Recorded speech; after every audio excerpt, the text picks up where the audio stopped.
welcome. Took a while to get this decision made, I know. What finally convinced you that Joe Gibbs Racing Motocross was where you needed to be? Well, I think, as you can see, I got my dad in the back holding up his hands, saying it was him. But honestly, when I came up to the shop, I want to say it was 3 months ago. It seems like a while. I saw what those guys was doing here, and from the Cup side of things, and honestly, I've seen them racing at the races and stuff, and just seeing the facility and what they did to their motorcycle, because obviously we both has been riding Yamahas for the last few years, and I came up here and it's the first time I'm looking at their bike, and it's like, is this the same motorcycle? Is that the same one I'm racing? And it was cool because with Jeremy, I worked with Jeremy, a while back, and then coming up here talking with Coy and then talking with Coach, I just knew it was a great fit, and I think it took a while because there's a lot of things that we wanted to do and make sure we was going to make the right decisions and go down the right path, and I thought it was great. I thought it was a great decision for us, and it was. I think it's going to be pretty special. It definitely did take a while. I was ready day one. Big James, you were always on our side, so I give it up for him. Obviously, we have the stock car sitting over here with your name on it, your number on it, nice-looking Yamaha colors over here. A lot of folks wondering what will be the transition from the motorcycle to the stock car. Well, I think number one is, I came over here to race for the motocross team and to bring a championship to Joe Gibbs Racing, and Coy and Jeremy and David, everybody's been awesome with me. And I think for me, I look at the future, and obviously I think the future is car racing for sure, but I also think I got a lot of things that I want to do in racing first, and I think coming here, my first decision was to come here and win a championship for these guys.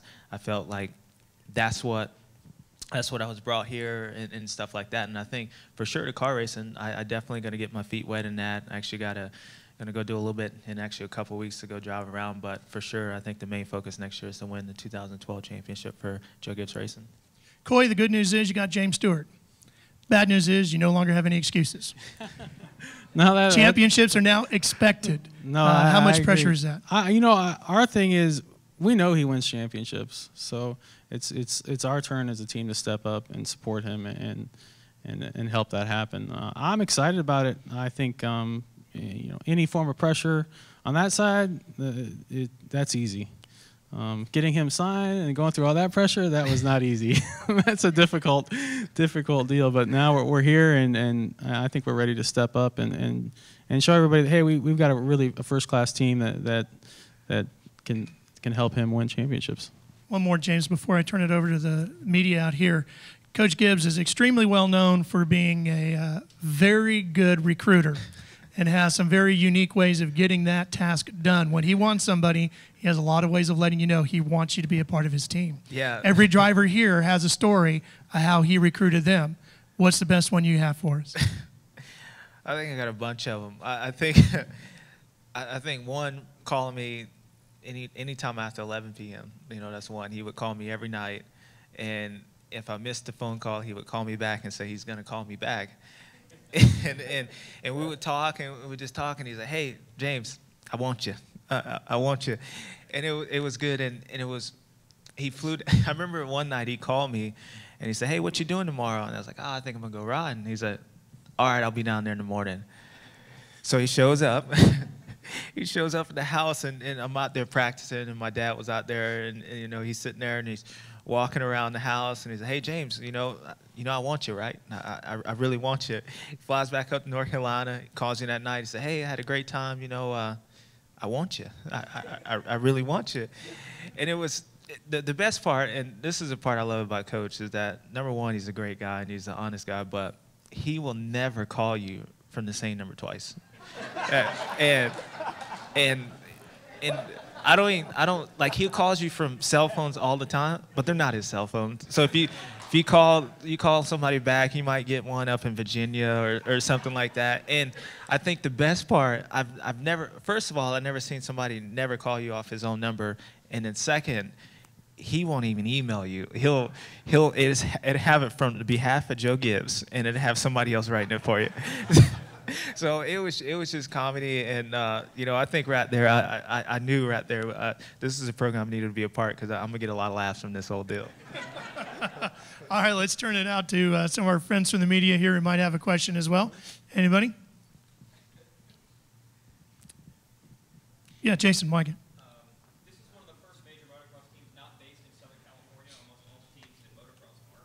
So how are the logistics going to work? You live in Florida, Yamaha's in California, the shop is here. How do you guys plan on working on that? Is that for him?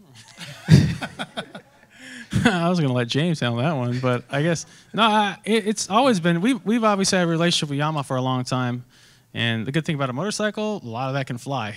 So we ship stuff back and forth. For us, it's only a day drive when we're down here at James's house, or vice versa. He doesn't drive, obviously, but he flies up and visits us, or we go pick him up. So I think it'll be good. You know, both of us being on the East Coast, and then us kind of already having everything laid out with the way we operate with Yamaha and receive our parts. I think it'll move smoothly. Yeah, I think so. Also, I think for me, like you said, it's only, you know, a 9-hour drive or something like that, and hour and 10-minute flight. So it's actually pretty cool, because you don't have to go out to California and be on the test tracks and stuff like that.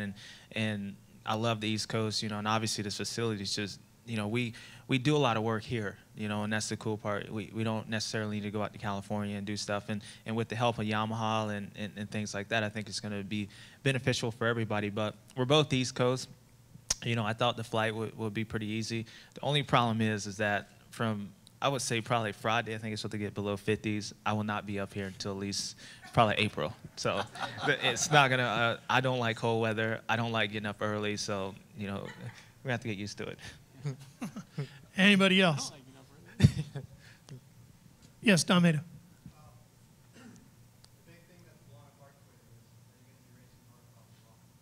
Will you be riding Supercross only, or will you ride Supercross and Motocross? No, the plan right now is actually to go motocross racing, you know, both series. And I think it's going to be good. You know, I'm actually looking forward to the challenge. And I felt like last year, you know, with the group of guys out there, I knew we had to be prepared to go racing. And I felt like, you know, we wasn't. I felt like, you know, to go out there and race against both Ryans and Chad, I just felt like we needed to come back here and do work. And unfortunately, obviously, we missed the season. But I think now the fans can see what we've been up to and working, and we'll be out there. So Monster Energy Supercross, Lucas Oil Motocross. I'm sure the question Denny Hartwig is wondering: does it include the Monster Energy Cup next year?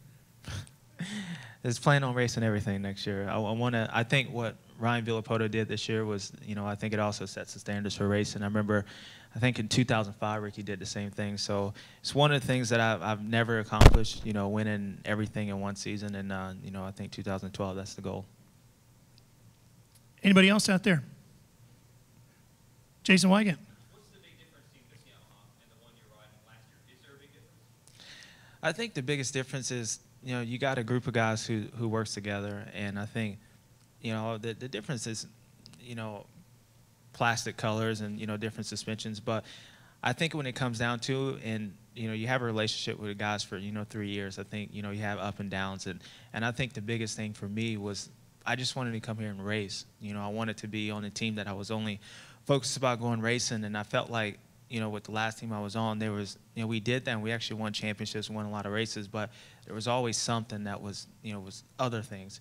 And I felt like with these guys, it kind of with Jeremy and then, you know, with Coach and with Coy on the racing side, I just felt like it was a chance for me to just get back to the roots and just worry about going racing and winning.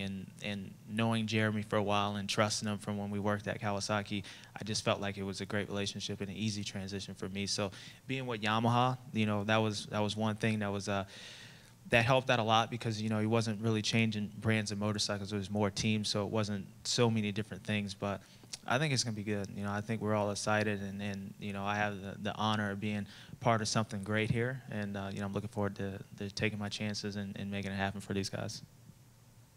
Anyone else? James, maybe for our NASCAR media members that are here today, what is the laid out plan for the stock car? You said you were going to be doing some testing here in a couple of weeks in November. Can you talk about how that's going to unfold? Will you be actually racing in 2012 in a stock car? Well, every time I call Coach, I tell him I want to race. I say, get me out there racing, and I'm actually quite nervous. You know, I think we're going in a week or so to South Boston to go on a late model car and try that out. I think, like I said, it's something that the way I looked at it, and Coach actually explained it to me really good. You know, I have a chance to do something great in 2 different sports, you know, to possibly be great at 4 wheels and possibly, obviously, be great at 2 wheels.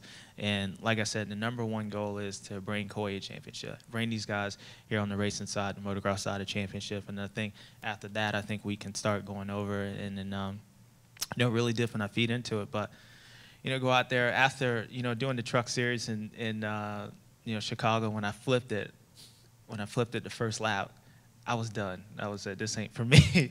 And then we raced that night, and we came back the second night, and I actually realized that I actually really enjoyed it. So, you know, I think it's going to be kind of how we transition into it. But again, #1 is racing. Since you'll be going from the motorcycle hopefully into the stock car here, is it safe to say you will end your motorcycle racing career racing for Joe Gibbs? Absolutely. Absolutely. Yeah, this is the plan. Next 3 years, I'm signed up with these guys for 3 years, and you know, I plan on ending my career here, hopefully longer than 3 years. But I like the facility. You know, I think for me, you know, being around all these group of guys, unless they start hating me, which can happen, you know. But no, I think it's just something when you come here. I think anything besides being on JGR Racing would be going backwards. So, you know, I think this is the #1 team, and hopefully when we racing and winning championships, I could take these guys to the level that they want to, and they can help me also. So I think anything besides being here would be going backwards. I think on that note, that's a good way to end, unless anybody else has another question. We will have the opportunity for some one-on-ones and for some more photo ops real quick before we break for lunch. Chris, would you like them in a particular spot first?